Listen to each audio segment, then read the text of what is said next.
बच्चों, कैसे हैं आप सब।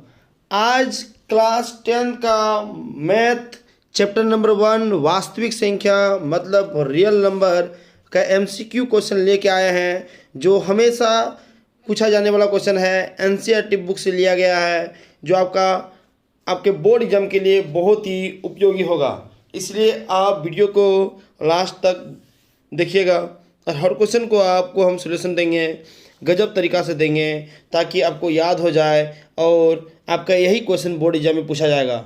इससे बाहर और कुछ भी क्वेश्चन संभव नहीं है। जितना क्वेश्चन संभव था हर क्वेश्चन को हम बनाए हैं, क्योंकि इस बार आपको पार करना है 450 पार। चलिए, आपके लिए एक मोटिवेशनल है। अगर आप अपने सपनों को सच करना चाहते हैं तो सबसे पहले आपको लगकर काम करना होगा। मतलब हो गया, यदि आपको टॉपर बनना है तो आपको मेहनत करना होगा, और भी ज़बरदस्त मेहनत करना पड़ेगा, तभी आप टॉपर बन पाइएगा। इसलिए क्योंकि बोल रहा है कि आपको अपना काम को अच्छा करना पड़ेगा। चलिए अगला क्वेश्चन देखते हैं, क्या है क्वेश्चन आपके लिए। पहला क्वेश्चन आपके लिए है 45 और 60 का मौसो क्या होगा। क्योंकि इस बार हम लोग का जो टारगेट है अब की बार 450 पार, ठीक है। तो इसलिए आप बन के रहिए, आपको हम 450 पार करके दिखाएंगे, क्योंकि आपका हर क्वेश्चन इसी से टच करेगा, इससे बाहर कुछ भी नहीं। तो 45 और 60 का मौसो क्या होगा, जिसको हम लोग एचसीएफ बोलते हैं। 45 और 60 किस नंबर से कटेगा, तो याद रखिएगा यहाँ पे आपका जो कटने वाला नंबर है ना, वो है 15 नंबर है। 15 से आपका वो कट जाएगा पूरी तरह से। अगला क्वेश्चन आपके सामने है, सबसे छोटी अभाज्य और सबसे छोटी भाज्य संख्या का गुणनफल क्या होगा। अभाज्य संख्या का यदि बात करेंगे तो 2 होगी, और भाज्य का जो बात करेंगे तो क्या होगा, वो 4 होगा। जब दोनों को हम लोग गुना करेंगे, मतलब गुणनफल करेंगे, तो ये आपका निकलेगा 8। आंसर होगा इसका 8। बहुत इंपॉर्टेंट क्वेश्चन है। चलिए अगला क्वेश्चन आपके सामने है, निम्न में कौन सी संख्या अभाज्य संख्या है।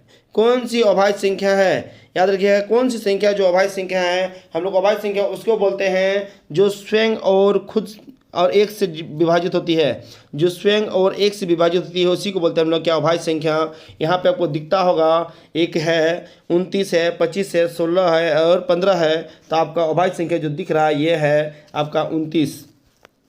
अगला क्वेश्चन आपके सामने है, यदि पी और क्यू दो अभाज्य संख्याएँ हैं तो उनका मौसो क्या होगा, उसका एचसीएफ क्या होगा। तो याद रखिएगा, दोनों का एचसीएफ यदि अभाज्य संख्या है तो एचसीएफ जो होगा ना, वो आपका होगा 1। क्या होगा, उसका 1 होगा। चलिए अगला क्वेश्चन आपके सामने है। अगला क्वेश्चन आपके सामने है, निम्नलिखित में कौन अभाज्य संख्या है। फिर उसी तरह क्वेश्चन है, 15 है, 23 है, 12 है, 75 है। यहाँ पे आपको दिख रहा है 23 जो है ना, वो अभाज्य संख्या है। अगला क्वेश्चन आपके सामने है, देखिए बोला है क्या, 2, 10। क्वेश्चन नंबर 6 में बोला है 2, 10 और 20 के मौसो और लौसो का अनुपात क्या होगा। याद रखिएगा, 2, 10 और 20 का जब हम लोग एचसीएफ का बात करेंगे, ये एलसीएम का बात करेंगे, तो एलसीएम जो होगा आपका 20 निकलेगा, और एचसीएफ का जब बात करेंगे तो एचसीएफ आपका निकलेगा। देखिएगा, आपका जब हम बोलेंगे एलसीएम का बात करेंगे, एलसीएम का बात करेंगे तो एलसीएम आपका निकलेगा यहाँ पे 2 निकलेगा, और एचसीएफ का बात करेंगे तो एचसीएफ आपका जो निकलेगा 20 निकलेगा एलसीएम, और एचसीएफ का जब बात करेंगे तो एचसीएफ जो आपका निकलेगा यहाँ पे ये 2 निकलेगा। जब इसका अनुपात हम निकालने जाएंगे तो ये अनुपात आपका निकलेगा, ये 10:1 निकलेगा, 10:1 निकलेगा। चलिए अगला क्वेश्चन देखिए आपके सामने है, सबसे छोटी भाज्य संख्या और सबसे छोटी अभाज्य संख्या का मौसो कितना होगा। दोनों का मौसो निकालने बोल रहा है कि दोनों का मौसो क्या होगा। तो याद रखिएगा कि दोनों का मौसो जो होगा ना, वो निकलेगा, इसका मौसो जो निकलेगा ये 2 निकलेगा। क्या निकलेगा, इसका 2 निकलेगा। इसका जो मौसो निकलेगा वो क्या निकलेगा, वो 2 निकलेगा। चलिए अगला क्वेश्चन देखिए। अगला क्वेश्चन है आपके सामने है, अगला क्वेश्चन आपके सामने है, यदि ए और बी अभाज्य संख्या है तो ए और बी का मौसो क्या होगा। जब मौसो का बात करेंगे, अभाज्य संख्या है तो मौसो ये दोनों गुना के बराबर हो जाएगा, मतलब हो गया ए इंटू बी होगा। क्या होगा, ए इंटू बी। चलिए अगला क्वेश्चन आपके सामने है। अगला क्वेश्चन आपके सामने है, अगला क्वेश्चन बोल रहा है कि 2 लगातार संख्याओं का मौसो क्या होगा। जब 2 लगातार संख्या का बात करेंगे, जैसे 3, 4, तो कोई भी संख्या का लीजिएगा तो मौसो जब बात करेंगे तो उसका मौसो क्या होगा, वो 1 होगा। क्या होगा, उसका 1 होगा। चलिए अगला क्वेश्चन आपके सामने है, 5005 के कितने अभाज्य गुणनखंड है? देखिए कितने अभाज्य गुणनखंड बोल रहा है ये, तो ये आप पे आपको ना पहले तोड़ना पड़ेगा, और तोड़ने के बाद आपका जो निकलेगा वो इसका अभाज्य गुणनखंड जो निकलेगा वो निकलेगा इसका 4। कितना निकलेगा उसका? 4। ये बोर्ड एनसीईआरटी बुक में क्वेश्चन दिया हुआ है, इसको हम लोग बनाए हैं। चलिए अगले देखते हैं। दो परिमेय संख्याओं के बीच अधिकतम कितनी परिमेय संख्याएं हो सकती है? दो परिमेय संख्याओं के बीच में कितनी संख्या होती है? ये अनंत संख्या होती है। कितना होती है? ये अनंत संख्याएं होती है। चलिए अगला क्वेश्चन आपके सामने है। 144 के अभाज्य गुणनखंड में 2 का घात क्या होगा? पहले आप 144 को आप फैक्टोरियल कर लीजिएगा, मतलब तोड़ लीजिएगा, फिर आपको निकलेगा 2 पर जो घात निकलेगा, 2 पर जो घात निकलेगा वो आपका निकलेगा कितना? 4 निकलेगा। कितना निकलेगा आपका? वो 4 निकलेगा। चलिए आगे अगला क्वेश्चन आपके सामने में है। किसी पूर्णांक m के लिए सम संख्या का रूप होगा। ये सम संख्या का जो बात करेंगे तो यहाँ पे जब हम लोग 2 से गुना करेंगे तो हमेशा क्या होगा? वो सम संख्या होगा, मतलब हो गया 2m। चलिए अगला क्वेश्चन आपके सामने है। निम्नलिखित में से कौन सी संख्या अपरिमेय संख्या है? देखिए 1 नंबर का जब बात करेंगे 36 का 6 हो गया, 64 का 8 हो जाएगा। तो यहाँ पे आपको जो दिख रहा है बी नंबर √3 जो है ना वो आपका अपरिमेय संख्या है।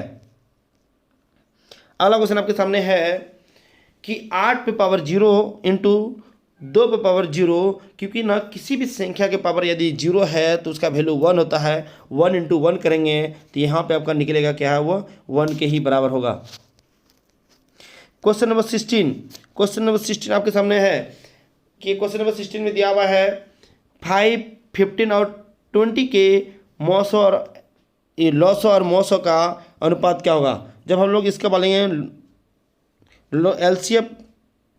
एलसीएम बात करेंगे तो इसका एलसीएम आपका निकलेगा 60। कितना निकलेगा इसका? 60 निकलेगा।